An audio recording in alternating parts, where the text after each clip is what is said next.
అయిపోయిందా?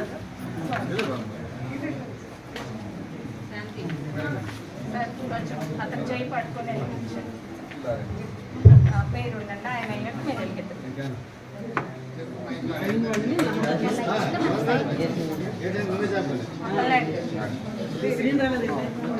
నీలం మీరు వెళ్ళిపోవాలి.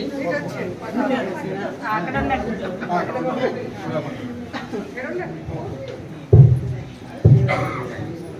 మళ్ళీ బ్యాక్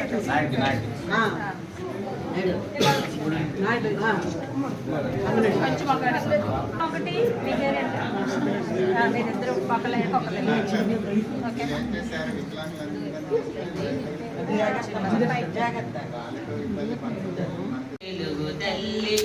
అందాల జాబిల్లి అనురాగవల్లి జోహారులందుకో మా తెలుగు తల్లి పదగమద పదగమద పదగమద పా రిగ సరిగ రిగ సరిగ రిగ సరిగని 1809 1852 అండి.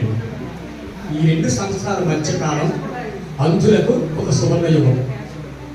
అంధులందరికీ కూడా చీకట్లను తొలగించి జ్ఞాన జ్యోతులను వెలిగించిన మహాత్ములు మా ఆరాధ్య దైవం శ్రీ లూయిస్ బ్రెయిలీ గారు.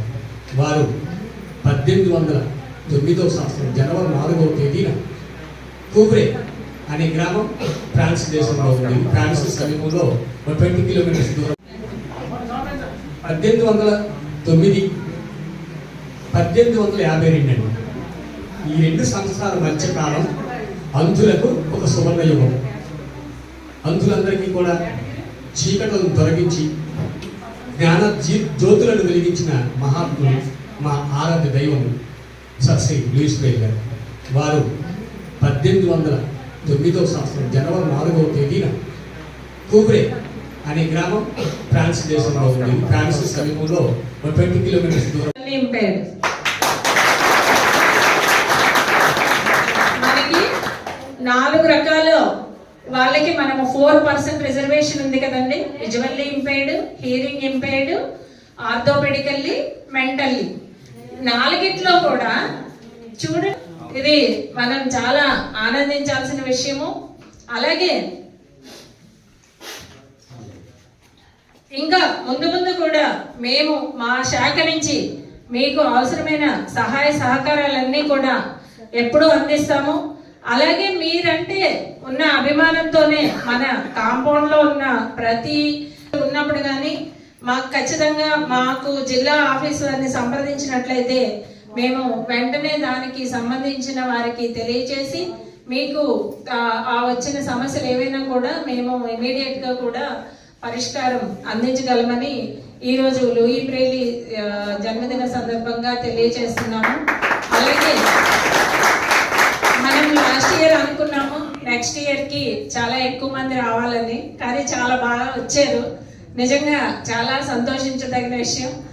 నెక్స్ట్ ఇయర్ కి ఇంకా పెరగాలి. మనం ఇంకా పెద్ద హాల్ తీసుకుని ఇంకా బాగా ఈ లూయి బ్రెయిలీ జన్మదిన వేడుకలు జరుపుకోవాలని కోరుకుంటున్నాను.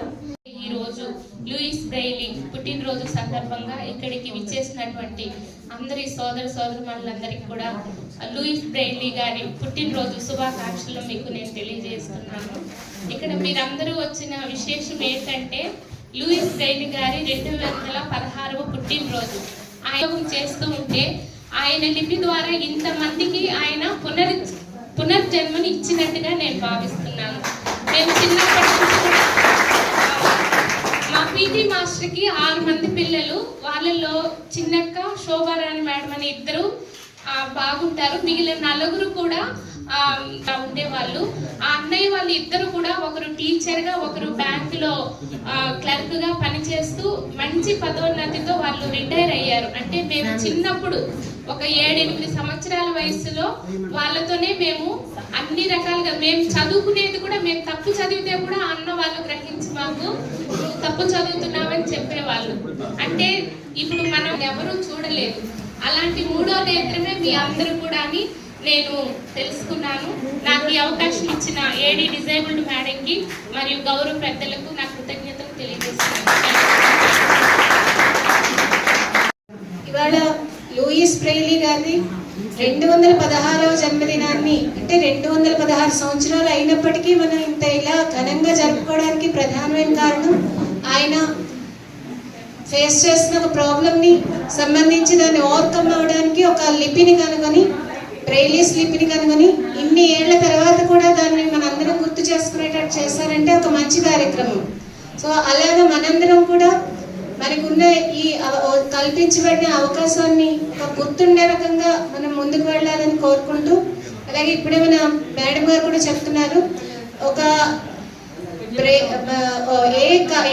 ఏ రంగాల్లో అయినా సరే అన్ని రంగాల్లోనూ కూడా అందరికీ ఇప్పుడు అన్ని బాగున్న అందరితో పాటుగా కూడా ఏదైనా ఒక డిజబిలిటీ ఉన్న వాళ్ళకి కూడా చాలా ముందుకు వెళ్తున్నారు. అందరికీ కూడా మంచి అవకాశాలు కల్పించబడుతున్నాయి. సో అందులో భాగంగానే మనం చూస్తే ఒలింపిక్స్ లో కూడా జనరల్ కేటగిరీలో కంటే కూడా ఈ కేటగిరీలోనే ఎక్కువ పథకాలు వచ్చాయనేది కూడా మనం గమనించవచ్చు. సో దానికి కూడా మీ అందరికీ ఇప్పుడే చెప్తున్నారు, ఇక్కడ రమా అమ్మాయి నేషనల్లో సెలెక్ట్ అయిందని. అలా అందరికీ మంచి అవకాశాలు ఉన్నాయి కాబట్టి అన్ని అవకాశాలని ఉపయోగించుకుంటూ మంచి పద్ధతి, మంచి నడవడికతో మంచి ముందుకు వెళ్ళాలని మరొకసారి లూయి బ్రెయిలీస్ గారు ఇంతమందికి జీవనాధారం కల్పించిన ఆయన్ని కూడా ఈ రకంగా గుర్తుపెట్టుకోవడం మనందరికీ ఎంతో మంచి కార్యక్రమం అని చెప్తూ మన టిఆర్డి కాంప్లెక్స్ నిర్వహిస్తున్నారు. ముందుగా వారికి అధికారులందరూ కూడా రావడం జరిగింది. ఇంచుమించుగా 7 అధికారులు వచ్చారు. వచ్చి మీతో పాటు ఇలాంటి మంచి కార్యక్రమం, మంచి అనేదానికన్నా పవిత్రమైన కార్యక్రమంలో పాల్గొనే అవకాశం అయితే వచ్చినందుకు మా యాక్చువల్ చెప్పాలంటే మా ఏడీ మేడం గారికి ధన్యవాదాలు చెప్పాలని నేను ఇచ్చాను. ఎందుకంటే మీ వల్ల ఒకేసారి ఒక వేదిక పైన మీ అందరూ కూర్చోవడం జరిగింది. అయితే ఇప్పుడు చెప్పారు మేడం గారు మాట్లాడుతూ, అటు మన బీసీ వెల్ఫేర్ ఆఫీసర్ కావచ్చు, మన ఏడీ మేడం గారు కావచ్చు, మీ యొక్క ప్రగతి అంటే ఇప్పుడు స్టార్టింగ్లో చెప్పారు, అంటే రిజర్వేషన్ వల్ల మీరు ఎలా ఎదుగుతున్నారు అనేది కూడా తెలిసింది. సివిల్స్ ప్రిపేర్ అయ్యేటప్పుడు హైదరాబాద్లో ఒక ఆయన ఉండేవాడు. ఆయన ప్రెజెంట్ ఆయన డిగ్రీ కాలేజ్ లెక్చరర్ చేస్తున్నారు. కానీ ఆయన తెలివితేటలు మాకు చాలా అమోఘం. కాబట్టి నా ఉద్దేశం ఏంటంటే, మేము ఏమైనా సరే మెరిట్ అనడానికి మాత్రం ఇది ఒక్కటే అతనికి కాదు. ఆయన చెప్పాలంటే ఏ సబ్జెక్ట్ చెప్పినా సరే, ఈవెన్ ఇంటర్వ్యూకి వెళ్ళాడు. ఆయన ఇంటర్వ్యూకి వెళ్ళి జస్ట్ 1 మార్కులో మిస్ అయింది. కానీ ఇప్పుడు చెప్పారు, మొదట్లో మాట్లాడుతూ ఆయన చెప్పాడు, అన్ని స్థాయిలో కూడా అన్ని వర్గాల్లో అందరూ కూడా ఐఏఎస్ స్థాయికి వెళ్ళారంటే కారణం, ఐఏఎస్ చదువుతున్నారని కారణం ఏంటంటే మనం బ్రెయిలీ గారు. కాబట్టి ఆయన పట్ల మీ అందరికీ కూడా కృతజ్ఞతా భావం ఉంటుంది, ఆరాధ్యమైన భావం ఉంటుంది. చాలా సంతోషం, ఇంత ఘనమైన కార్యక్రమాన్ని చాలా సంతోషంగా చేస్తున్నారు. మరి ఈ సంతోష కార్యక్రమంలో మమ్మల్ని భాగస్వామ్యం చేసినందుకు మీ అందరికీ కూడా కృతజ్ఞతలు తెలుపుకుంటూ